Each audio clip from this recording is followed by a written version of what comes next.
보너스의 삶을 살고 있다고 생각하시면 오늘도 참 기쁘고 감사한 그런 삶입니다. 저도 어렸을 때 예수님을 알기 전에 초등학교 때 그리고 대학 다닐 때 물속에 빠져 죽을 뻔했던 적이 있어요. 근데 만약에 그때 죽었었더라면 예수님도 모르고 죽었을 것이고, 그리고 그 후에 예수님을 믿고 이렇게 살아가는 삶이 어찌 보면 인생의 보너스의 삶이고 플러스의 삶이다. 더군다나 십자가에 들리신 예수 그리스도, 그 예수 그리스도를 믿고 하나님의 자녀가 되어지고 또 하나님의 나라를 꿈꾸는 이러한 삶을 살게 하신 것이 더 감사하고 또 축복이라고 생각을 합니다. 제가 처음 예수를 믿었던 것은 믿으려고 마음 먹고 믿은 것이라기보다는 주변 환경에 의해서 믿어졌습니다. 별로 할 일이 없어서 성경책만 읽다가 예수를 참 믿으면 좋겠다. 그래서 예수를 믿었고, 예수를 믿으려면 가장 잘 믿어야 되겠다 싶어서 신학을 하고 또 목회를 합니다. 그러면서 목회하면서 가장 후회되는 게, 목회를 안 했으면 신앙생활 진짜 잘했을 뻔했다. 왜냐면 목회하면은 신앙생활을 잘 못할 때가 많습니다. 그래서 하나님이 우리에게 주신 신앙의 복들을 우리가 함께 누려가시고, 특히 십자가에 달리신 예수 그리스도, 그분을 목표로 삼고 그분을 바라보고, 또한 이 세상 살아가면서는 그분의 인격과 그분의 삶을 이 시대 속에서 실현하면서 사는 삶, 그 삶이 우리에게 주신 하나님의 행복이라고 믿습니다. 이제 오늘 본문 설교하겠습니다. 우리가 복음서 전체를 바라볼 때 복음서 가운데에서 1대1 대화가 가장 긴 대목이 바로 오늘 본문입니다. 어쩌면 예수님은 그 당시에 최고의 석학이고 최고의 권력을 가지고 있고 또 그 당시에 최고의 명예스러운 직업, 바로 그 사람을 하나님 나라의 백성으로 설득시키는 모습이 바로 오늘 본문입니다. 그리고 이 본문을 통해서 예수님은 우리가 예수를 믿는 것이 무엇이고 성령으로 거듭나야 할 필요성이 무엇이고, 그리고 그 성령으로 거듭난 사람들이 어떻게 살아가야 되는 것인가를 명확하게 보여준 것이 바로 오늘 본문입니다. 그래서 오늘 본문을 통해서 수없이 많은 사람들이 예수님을 영접했고, 오늘 이 본문을 읽는 사람들이 니고데모처럼 예수님 앞에 자기 자신을 개방하고 예수님이 오셔서 자기의 영혼을 구원하고 그리고 하나님 나라의 백성으로 하나님 나라의 삶을 살아갈 수 있도록 인도하신 말씀이 바로 오늘 본 말씀입니다. 우리가 예수 그리스도를 믿으면 구원을 얻는다고 이야기를 합니다. 그 예수를 믿고 하나님의 자녀가 되어지는 그 사이에 바로 거듭남이 있습니다. 거듭난 후에 양자가 되어지고, 양자가 된 그들을 하나님은 붙들어 주신 그들을 끝까지 하나님이 거룩하게 만드셔서 영화롭게 하기까지, 그 첫 번째 해당되어지는 것이 바로 예수를 믿고 거듭나는 부분이에요. 이 거듭남을 가장 잘 설명한 것이 바로 오늘 본문입니다. 오늘 이 본문에 보면은 니고데모라고 하는 사람이 바리새인인데 그 사람이 유대인의 지도자다 이렇게 설명을 합니다. 그러고 나서 2절에 보면 그가 밤에 예수님을 찾아옵니다. 그러니까 밤에 찾아왔다고 하는 것은 은밀하게 찾아왔다라는 거예요. 다른 사람이 알지 못하도록. 예수님 주변에는 평상시에 많은 사람들이 있습니다. 주로 많은 사람들이 있는데 그 사람들은 뭐 소작인이라든지 가난한 사람들, 그리고 병든 사람들, 그리고 예수님이 아니면은 이 세상에서 필요를 채울 수 없는 사람들, 바로 이런 사람들이 예수님 주변에 있었습니다. 좀 똑똑한 사람은 가룟 유다였고요. 거의 대부분 그렇게 똑똑하지 않은 사람들, 별로 학벌이 좋지 않은 사람들, 이런 사람들이 주로 예수님 주변에 있었습니다. 그리고 이런 사람들은 예수님하고 접촉해도 뭐 크게 무탈합니다.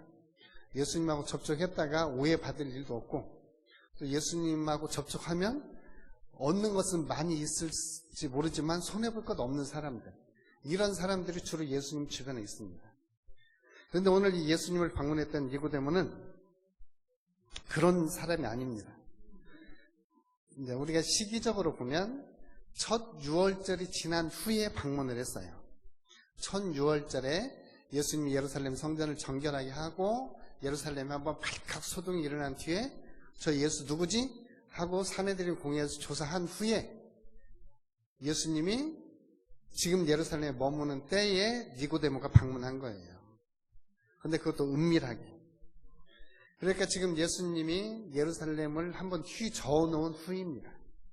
그리고 많은 사람들 가운데 일부 사람들은 저 예수 저게 뭔데 지가 와서 성전을 저렇게 소란케 해 하면서 결론을 내려놨어요. 기회만 되면 예수를 죽이자.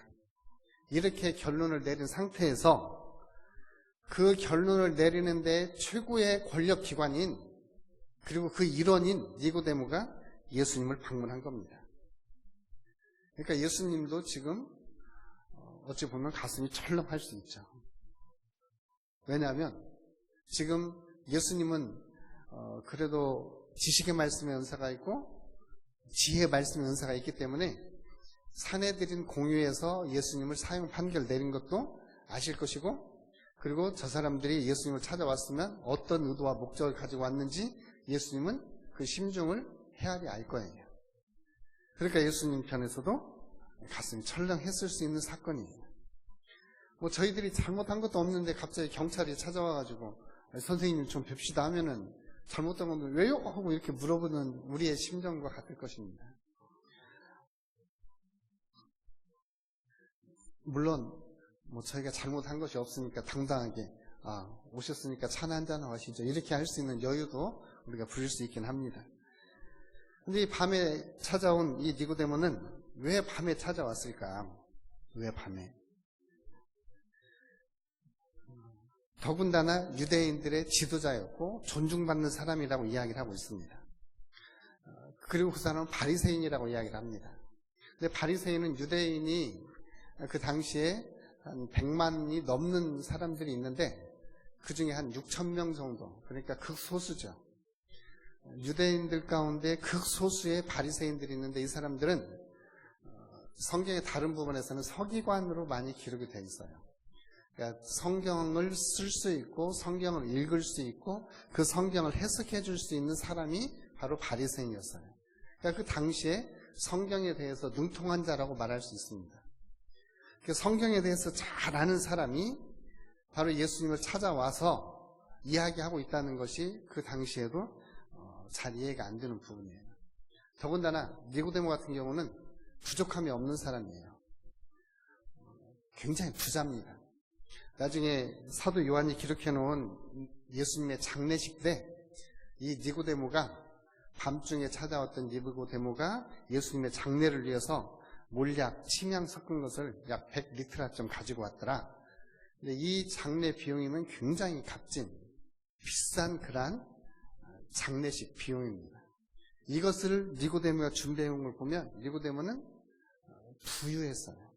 그러니까 세상적으로 보면 학식도 뛰어나고 권력도 많이 가지고 있고 부도 가지고 있고 명예도 가지고 있는 사람입니다.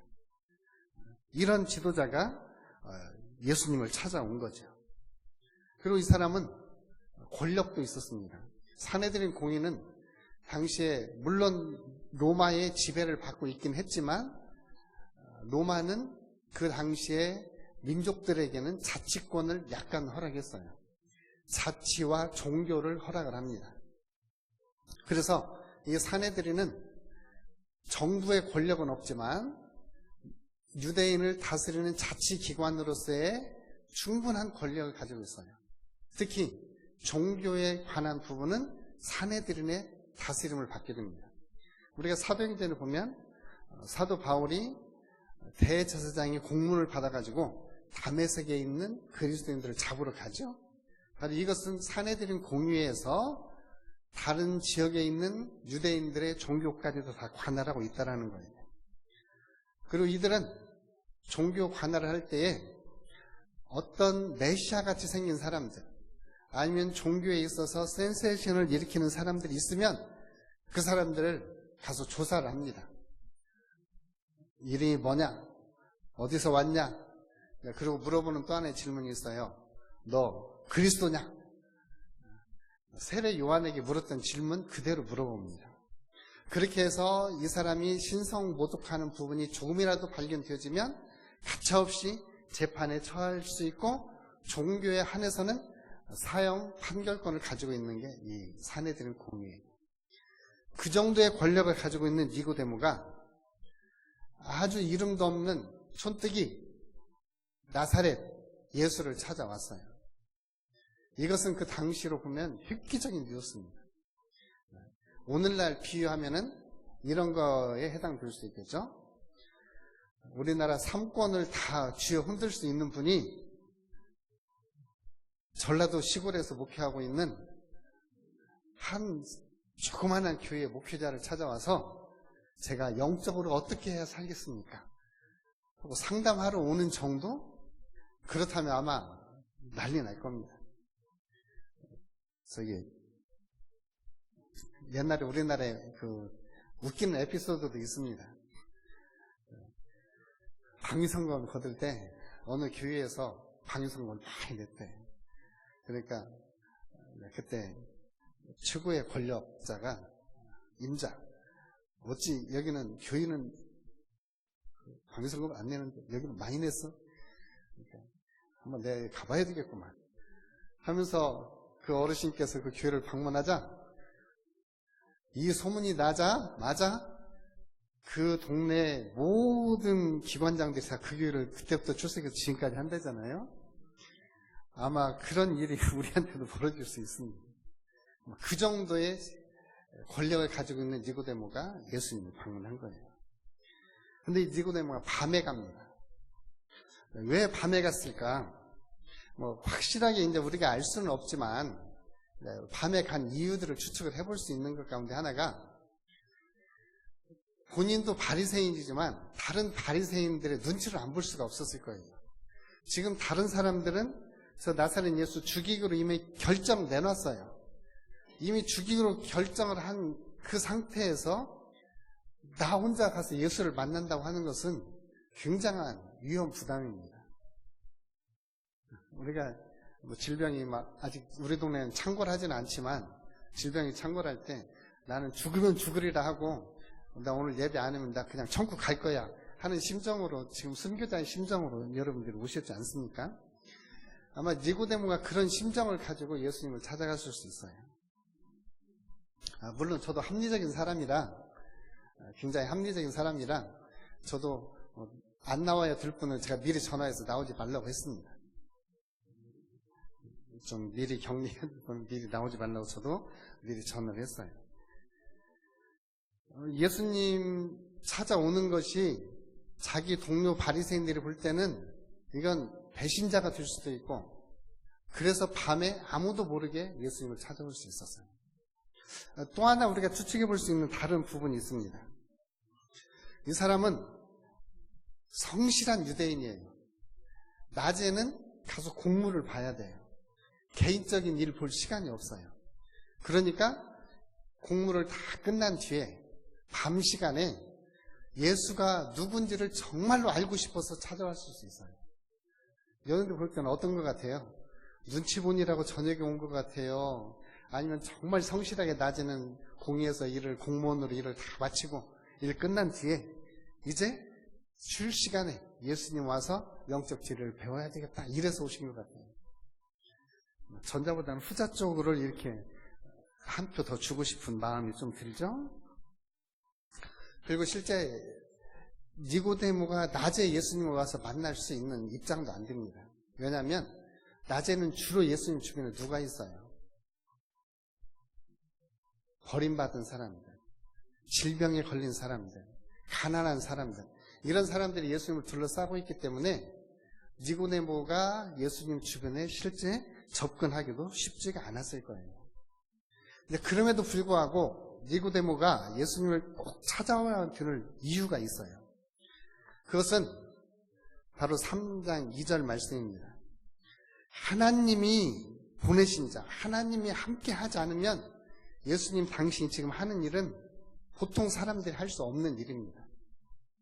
그러니까 예수 당신이 하는 일을 내가 지금 사내들인 공회에서 다 지켜보고 있는데 당신이 하는 일은 지금 종교 지도자인 내가 하는 일과는 차원이 다릅니다.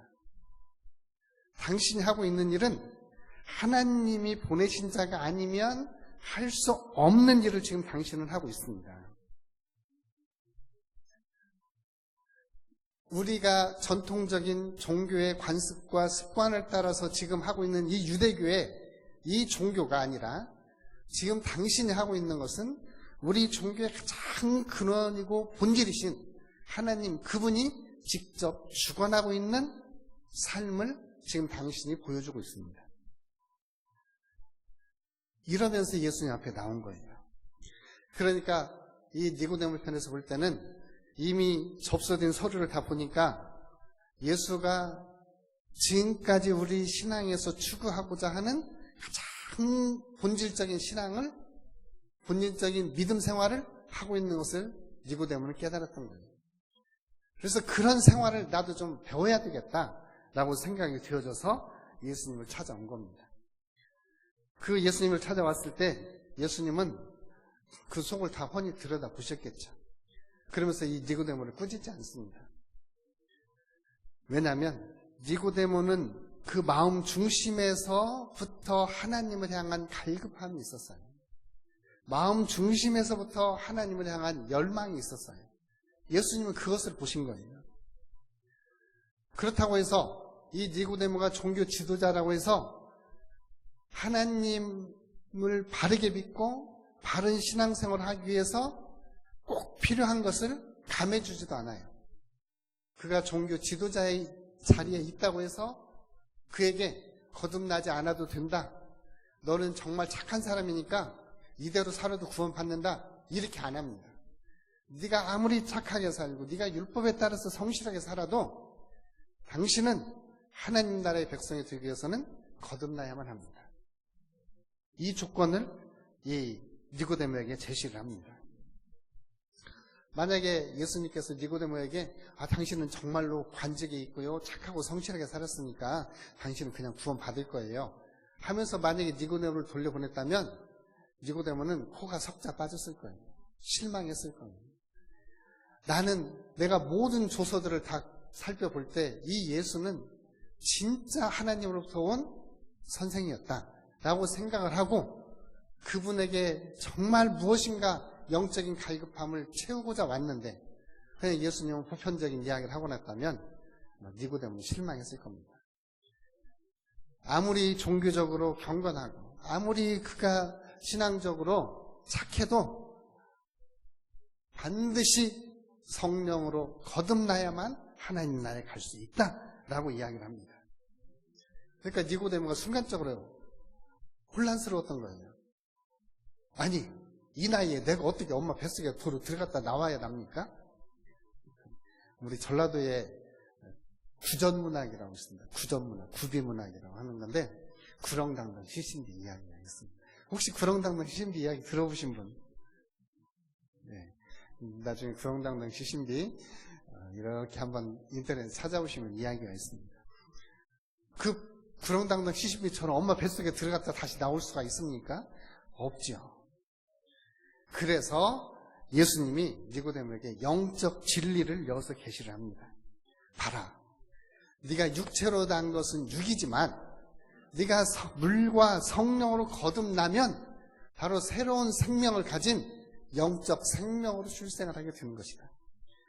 육적인 출생을 한 사람들은 육으로만 출생해서 육체로만 살아가지만 하나님으로부터 오는 물과 성령으로 거듭난 사람은 바로 새 생명을 가진 새 사람이다. 그 새 사람이 바로 하나님 나라의 백성이다. 너는 바람이 어디서 와서 어디로 가는지 모르지만 바람이 지나가고 나면 나뭇잎이 흔들리는 것처럼 흔적이 있지 않느냐. 물과 성령을 거듭난 사람은 어떻게 거듭나는지는 신비에 쌓여 있지만 그 결과는 바로 하나님 나라의 백성의 삶을 살아가는 것이다 라고 예수님이 니고데모에게 계시를 해요. 그래야 니고데모는 확실히 탁월한 그러한 영성이 있었어요. 예수님이 말씀하신 것을 깨닫고 이제는 그도 바로 하나님 나라의 비밀을 알게 됩니다. 금방 깨달았으면 얼마나 좋겠어요. 근데 이게 영적인 지식은 영적으로만 또 깨달을 수 있어요. 그래서 예수님께서 영적 진리를 다시 한번 더 계시를 합니다. 니고데모가 흔들림 없이 신앙 위에 바르게 설 수 있도록 영적 진리를 계시를 해줘요. 이스라엘 백성들이 출애굽을 해서 광야 생활을 할 때 물이 없으니까 물을 빨리 찾으려면 사막에서 뱀을 찾으면 물이 있어요. 뱀이 있는 곳 가까이에 물이 있습니다. 뱀은 물 없이 살 수 없거든요. 그래서 사막에서 뱀을 찾다 보니까 이 뱀들이 날아다니는 불뱀이었어요.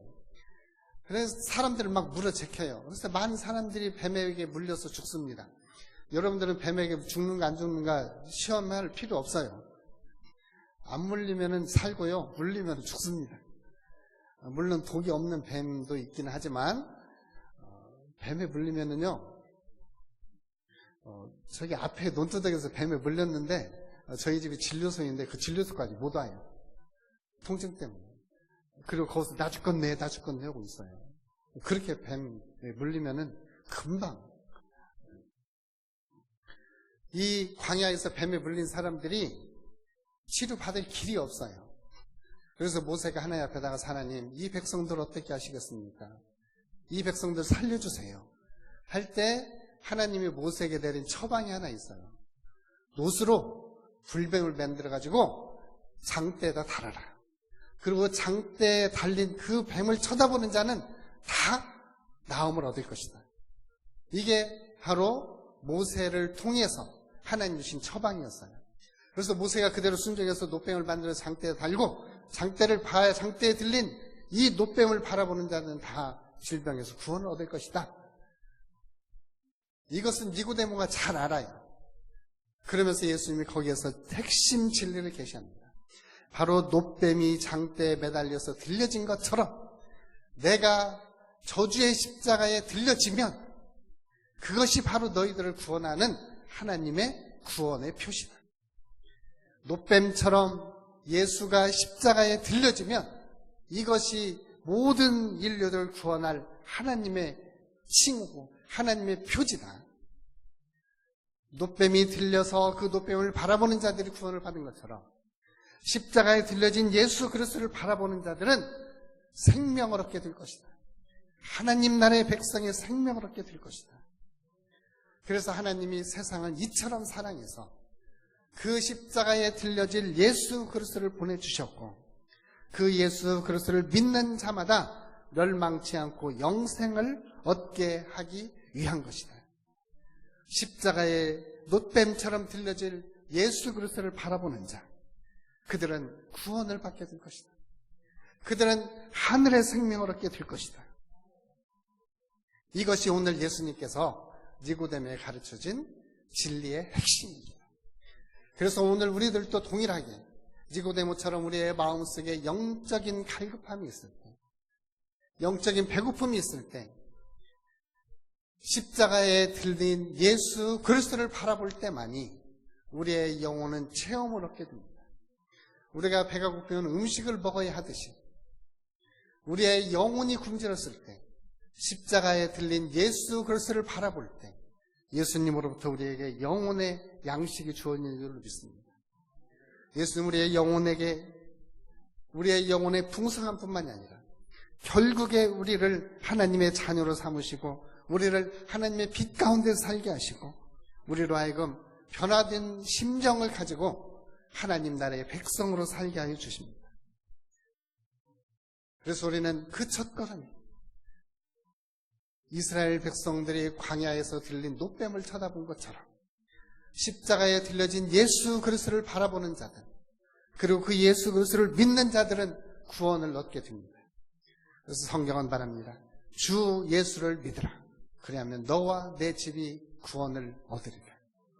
오늘 저와 여러분들도 함께 십자가에 들려진 예수 그리스도 그분을 우리가 믿음으로 그분이 나의 구세주시고 그분이 나의 삶의 주인이시고 그리고 그분을 통해서 내가 하나님의 나라를 유업으로 받는다는 사실을 믿고 인정할 때 우리 모두에게는 하나님의 나라가, 그리고 예수 그리스도께서 약속하신 영생이 우리에게 주어진 줄로 믿습니다. 우리 모두 십자가에 달리신 예수 그리스도, 그분을 다시 한번 바라보시고 예수님과 함께 예수님 안에서 영생을 누리시기를 주님의 이름으로 축복합니다. 기도하겠습니다. 아버지, 고맙고 감사합니다. 오늘 주신 말씀을 내 마음에 새기고 이 세대의 영생의 말씀, 생명의 말씀, 그리고 십자가에 달리신 예수 그리스도, 그분과 함께 그분 안에서 우리의 삶이 이루어지게 하여 주옵소서. 예수님의 이름으로 기도합니다. 아멘.